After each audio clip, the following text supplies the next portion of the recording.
Ito ang tinatawag na bago lang. Bago.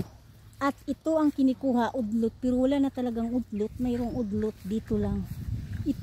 Yung mga ano na to lang eh. Mga 90 years. Kasi wala pa ako na tao. Mayroon na, nandito na itong bago na to.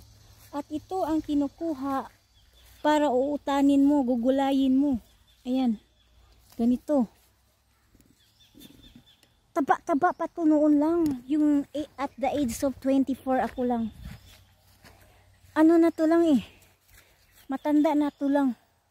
Kasi dito talaga ako kumukuha din ng bago kapag maglaw-ilaw o kanilang. Dami kong maalala dito lang. Ayan na lang.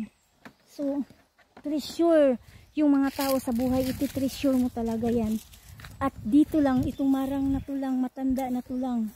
At dito yung landahan ni ating lang, ni ate. Hindi ko na lang talaga pinansin si ate lang kasi lang kung papansinin ko yan lang. Siya naman ayaw talaga niya sa akin eh. Kaya hindi ko na lang yan pipilitin. Ayan.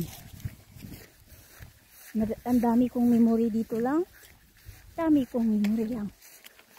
Na para bang sa isang iglap hindi ko matitreasure kasi ayaw.